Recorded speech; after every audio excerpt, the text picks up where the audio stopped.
An American warplane dropped an atomic bomb called Fat Man on the Japanese city of Nagasaki at 11:02 a.m. on August 9, 1945. The bomb had the explosive power of 22,000 tons of TNT and instantly killed at least 30,000 people. On the same day, the Soviet Union began its invasion of Manchuria. This marked the second atomic bomb dropped on Japan within 3 days by the United States, which was determined to force Japan's unconditional surrender and bring World War II to a close. The Soviet assault was a massive military operation that covered 2,730 miles from the Mongolian desert to the Sea of Japan, involving attacks from the west, north, and east. Since midnight, over 1 million Soviet troops, backed by air, naval, and armored units, had entered Manchuria, a Japanese-controlled puppet state known as Manchukuo. This was the last major military operation of the war. Japan's imperial headquarters released an emergency announcement the morning of August 9th, revealing the Soviet declaration of war and their advance into Manchurian territory. Despite the large-scale attack, the announcement downplayed its significance. In reality, around 1.5 million Soviet troops, including Mongolian allies, supported by river flotillas, air fleets, and 4,300 aircraft, had launched a full-scale invasion, striking Japanese positions in North Korea and Manchuria. After losing the Russo-Japanese War in 1905, Russia was now poised to reclaim its lost territory, including Sakhalin and the Kuril Islands, as well as gain access to key ports like Port Arthur. Soviet leader Joseph Stalin saw this as an opportunity to regain honor and expand influence in Asia. In 1941, Japan and the Soviet Union had signed a neutrality pact, which allowed both countries to avoid conflict as they focused on other fronts. Stalin concentrated on defeating Nazi Germany in the West, while Japan turned its attention to the Pacific. The Neutrality Pact remained in place until August 8, 1945. During that period, even American B-29 bombers that had made emergency landings in the Soviet Union were held there. By 1944, however, the United States no longer favored peace between Japan and the Soviet Union. More than 1 million Japanese soldiers remained in eastern China and Manchuria, posing a threat to the Allies. American military leaders recognized that China alone couldn't defeat Japan's forces in Asia. Despite heavy support, including the deployment of 250,000 U.S. personnel to help Chiang Kai-shek's nationalist army, no major progress was made. Neither Mao Zedong's communist fighters nor Chiang's forces seriously challenged the Japanese. Both were more focused on post-war positioning than the war effort itself. As a result, the U.S. turned to the Soviet Union for help. In late 1944 and early 1945, American leaders pushed for Soviet involvement in the Pacific War. They hoped Soviet participation would reduce Japanese resistance in upcoming battles. Stalin promised to attack Japan within 3 months of Germany's surrender. This promise was welcomed by U.S. President Franklin D. Roosevelt and British Prime Minister Winston Churchill. But Stalin demanded concessions in return, including control over parts of Manchuria, the Kuril Islands, southern Sakhalin, Port Arthur, Dalian, and recognition of Mongolia's independence under Soviet influence. Roosevelt agreed to these demands during the Yalta Conference in February 1945, making territorial promises on China's behalf without consulting Chiang Kai-shek. By June 1945, after the brutal Battle of Okinawa, American leaders were desperate to avoid a land invasion of Japan. At that point, they had not yet decided to use atomic weapons. Their strategy was to pressure Japan through economic blockades, intense bombing campaigns, and Soviet intervention. But things changed after the successful test of an atomic bomb on July 16th. U.S. President Harry Truman, who succeeded Roosevelt, grew skeptical of Soviet expansion in Asia. Japan was already being strangled by a blockade, and conventional bombing raids were devastating its cities. On March 9th, a firebombing campaign over Tokyo killed around 200,000 civilians. Other Japanese cities were similarly attacked by B-29 bombers. These factors, combined with the growing success of the bombing campaign, made a land invasion less necessary by mid-1945. As a result, some American officials began to see Soviet involvement as unnecessary. However, Stalin had his own goals. He wanted to ensure Soviet influence in the Far East, as agreed at Yalta. The Japanese, for their part, seemed unaware of the true danger. Even those in Tokyo who suspected Soviet action believed it wouldn't come until 1946. They underestimated Stalin's timing and ignored signs of Soviet military buildup. Japan's Kwantung Army in Manchuria, commanded by General Otozo Yamada, was unprepared. Its best troops had already been moved to Okinawa and Kyushu. Many senior officers were absent, air support was weak, and defensive preparations were incomplete. Meanwhile, thousands of Japanese civilians had fled to Manchuria earlier in 1945, believing it to be a safe haven. Their belief would soon be shattered as the full might of the Soviet military rolled into Manchuria, signaling the collapse of Japan's position in Asia and accelerating the end of World War II. No efforts were made to evacuate Japanese civilians because officials feared it would signal a loss of morale and promote defeatism. Stalin, focused on gaining territory, was willing to endure heavy losses to achieve his goals. The Soviets prepared medical supplies for more than 500,000 victims of the planned invasion of Manchuria, anticipating around 160,000 deaths based on estimates of Japanese strength. In early 1945, Stalin significantly increased Soviet forces near the Manchurian border. After years of maintaining 40 divisions, an additional 40 were moved east, using about 3,000 locomotives operating continuously on the Trans-Siberian Railway between May and June. These troops completed their journey by marching across the barren Mongolian desert under extreme heat. After a 6,000-mile trip from Europe, the U.S. supported the Soviets with weapons and supplies as part of an agreement with the Allies. This included around 500 new Sherman tanks delivered at Russian ports. As the Soviets neared the border, they used extensive deception and camouflage tactics. High-ranking officers used fake identities and wore no insignia. The elite 6th Guards Tank Army left its previous equipment in Czechoslovakia and picked up new gear produced in the Ural factories. For the first time in the war, the Soviets established a fully independent theater of operations. Under Marshal Alexander Vasilevsky, the plan was simple but bold. Encircle Japanese defenses from 3 directions and seize Sakhalin, the Kuril Islands, and possibly even northern Hokkaido. The First Far Eastern Front, commanded by Marshal Kirill Meretskov and comprising over 586,000 soldiers, attacked from the east.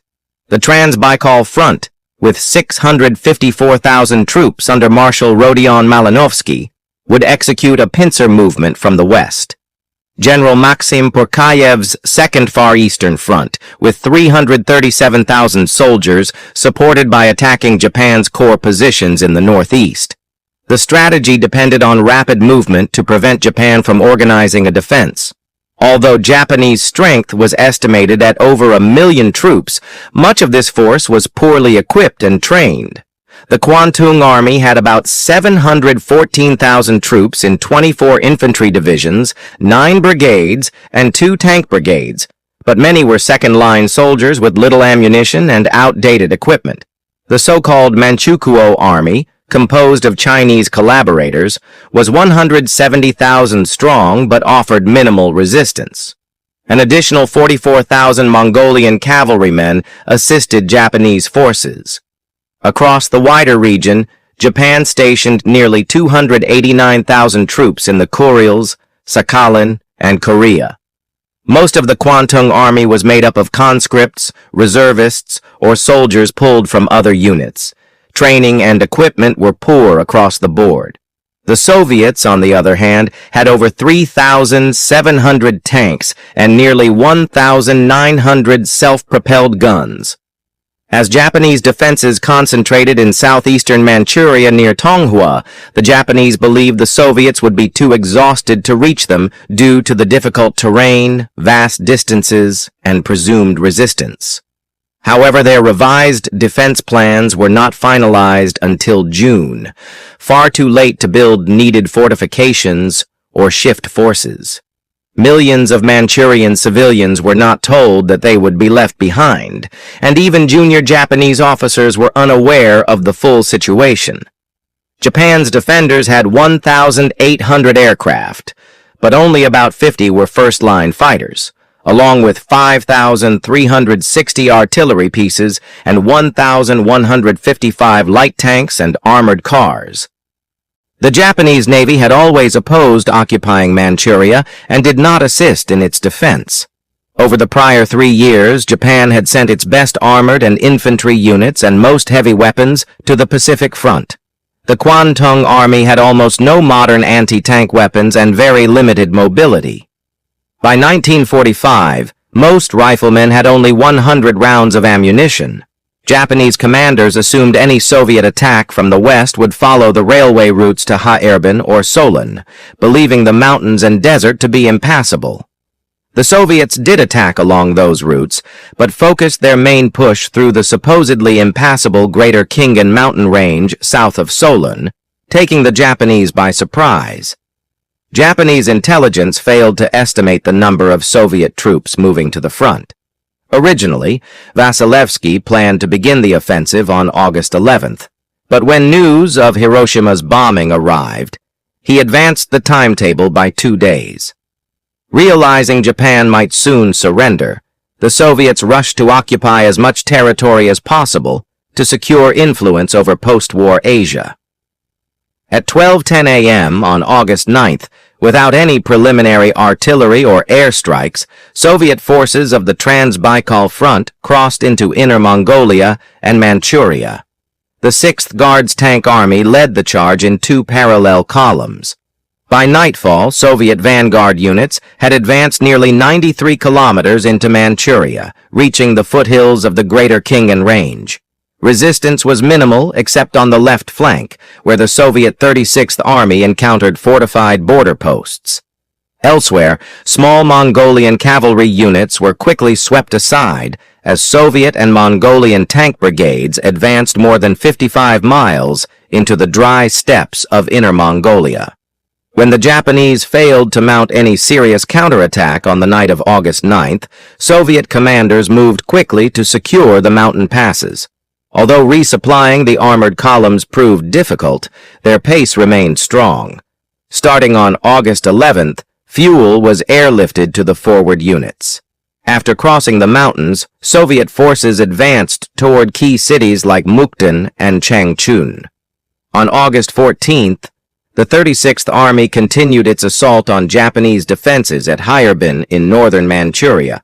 Though the Japanese 80th Independent Mixed Brigade had only about 15% of its original strength, it still required the combined effort of 2 Soviet divisions and heavy artillery to overcome. The last defenders at Hairbin surrendered on August 18th.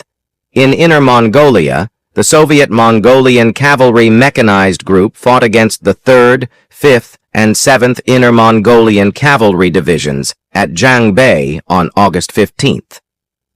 After 2 days of intense fighting, Soviet forces under General Pliev's southern column routed the defenders, capturing the town and taking over 1,600 prisoners.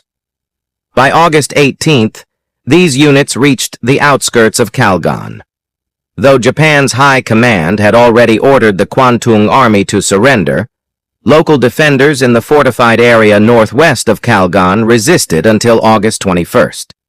After capturing the region, the Soviet Mongolian forces crossed the Great Wall of China and joined with the Chinese Communist 8th Route Army to march on Beijing.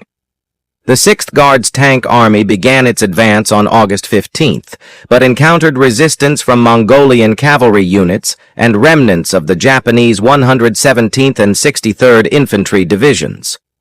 While the 5th Guards Tank Corps and the 9th Guards Mechanized Corps moved southeast toward Macon, the Soviet 7th Guards Mechanized Corps advanced east toward Shanshan. The Soviets reached both cities on August 19th and captured them 2 days later. Airborne Soviet units were then deployed in both locations. Due to fuel shortages, the 6th Guards Tank Army had to be moved by rail to Port Arthur and Dalian.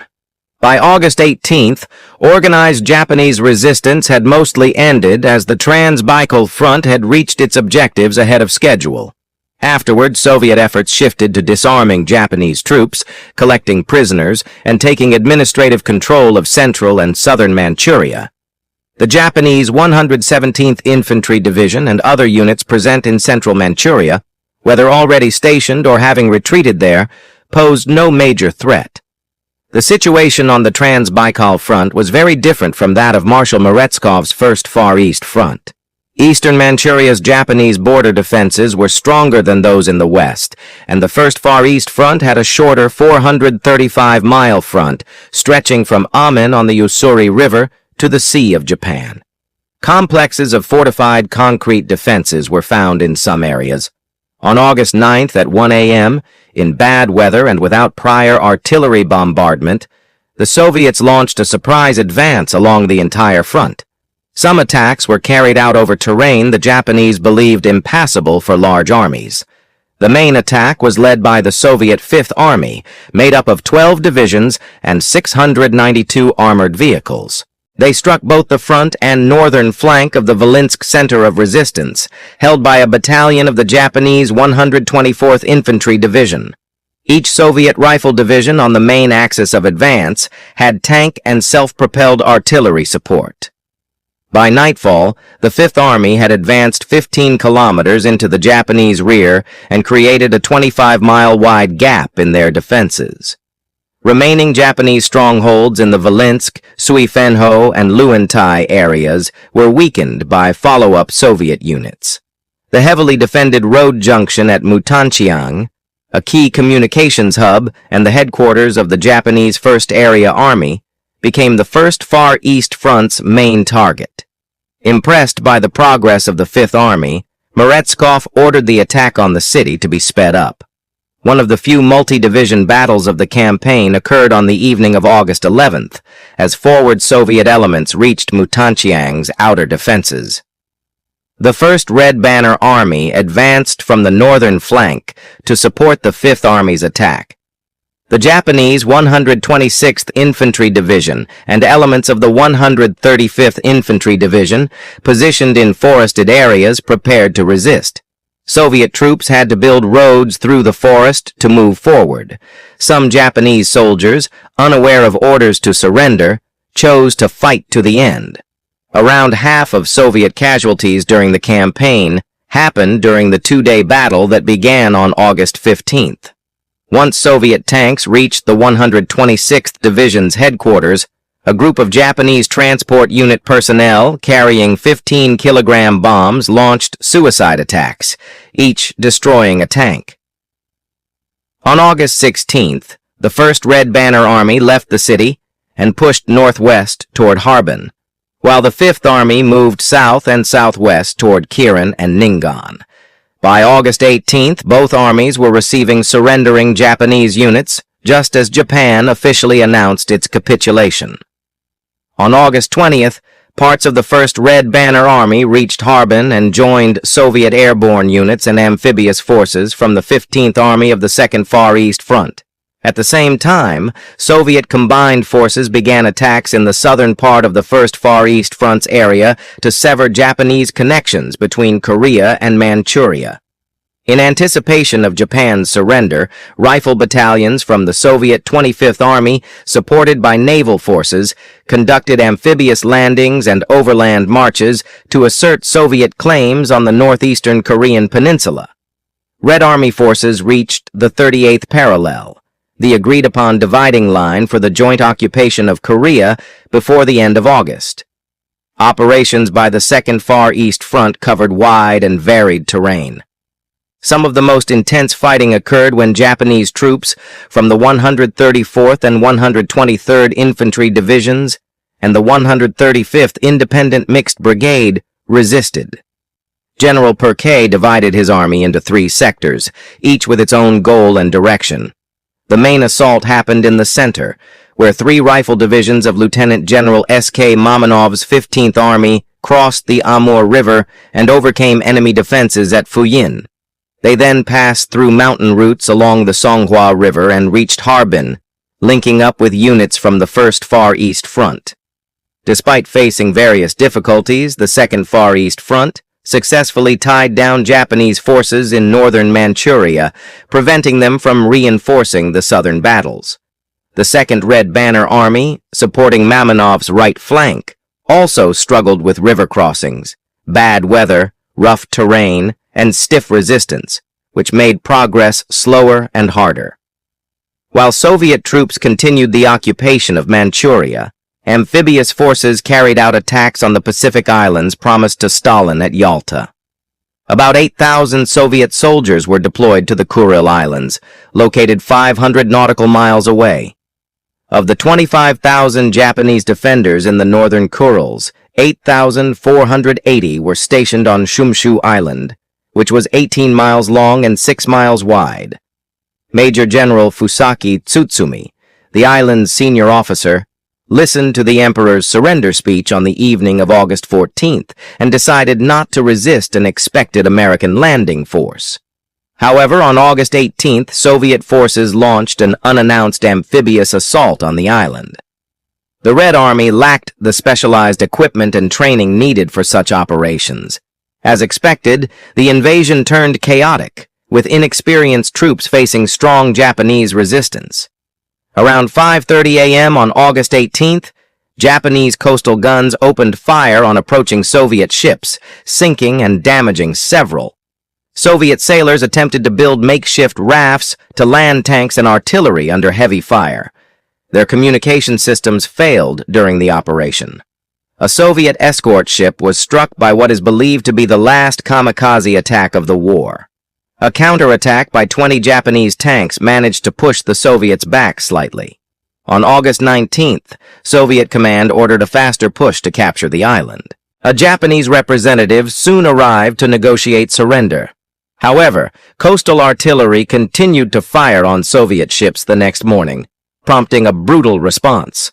After suffering 614 casualties, Japanese forces under Tsutsumi finally surrendered on the evening of August 21st.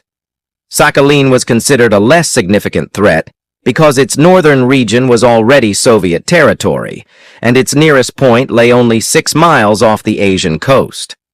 Despite this, the island was quite large, about 560 miles long and between 19 to 62 miles wide. Japan had controlled the southern part since 1905, which deeply angered the Russians. The terrain was tough, marked by steep slopes, swamps, and dense forests. Japan had heavily fortified the region out of pride, and when Soviet troops attacked on August 11th, they made very limited progress. The stronghold at Honda was defended fiercely and only fell to the Soviets after brutal fighting.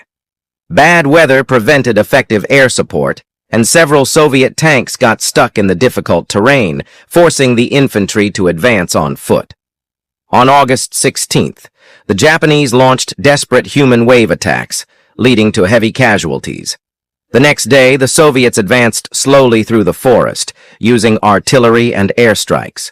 By the evening of August 17th, Japanese troops in the outer defensive lines surrendered.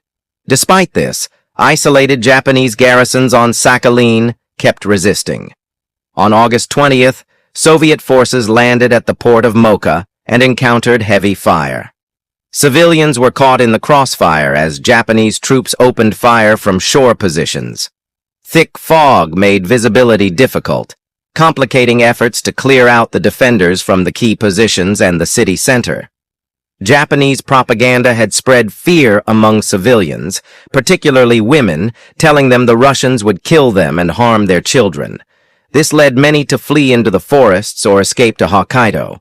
The Soviets reported killing 300 Japanese troops and capturing 600 more in the fighting around Mocha. By August 26th, Sakhalin had been taken, 4 days later than the Soviets had hoped. Stalin had even bigger plans beyond Sakhalin. Before the Manchurian campaign began, the Soviets had aimed to land on Hokkaido and seize its northern half once northern Korea was secured.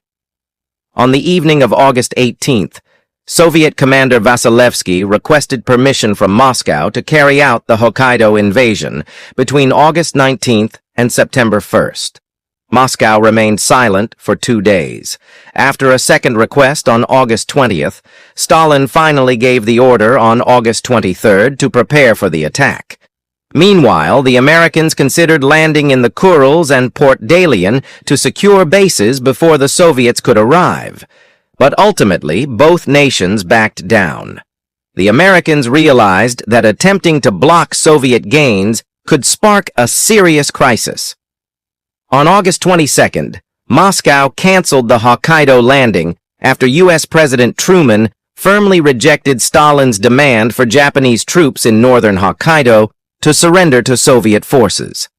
Instead, the U.S. quickly sent Marines to key positions on the Chinese coast to hold them until Chiang Kai-shek's forces could arrive. It was only with massive American aid, including personnel and transport planes, that the nationalists were able to re-establish control in eastern China in the fall of 1945. The Soviets claimed that they had killed, wounded, or captured 674,000 Japanese troops in Manchuria and other operations. In contrast, the Red Army suffered 12,031 dead and 24,424 wounded. These losses were comparable to the American toll during the Battle of Okinawa. Japan officially claimed 21,000 deaths, but the real number was probably closer to 80,000. Chiang Kai-shek had to ask Soviet forces to remain in Manchuria a little longer so that the nationalists could move in and take over. Stalin had promised the Allies he would recognize Chiang's government as the legitimate authority in China. However, between January and May 1946, the Soviets stripped Manchuria of its industry before pulling out. They claimed the equipment they took was Japanese-owned and therefore legitimate war reparations. Soviet forces dismantled steel mills and factories and sent them back to the USSR using the seized Manchurian Railway. Meanwhile, hundreds of thousands of Japanese prisoners, both military and civilian, were forced to work in Siberia under terrible conditions with very little food. Chiang Kai-shek made a strategic mistake by focusing on Manchuria. When civil war erupted in China, his forces there were isolated. Even large amounts of American military aid couldn't fix the corruption in his regime. Eventually, Chiang lost nearly all of China. Only the island of Formosa, today's Taiwan, remained under his control. By 1949, Mao Zedong had taken over China. Ironically, Japan's slogan, "Asia for Asians," came true in a way they never imagined.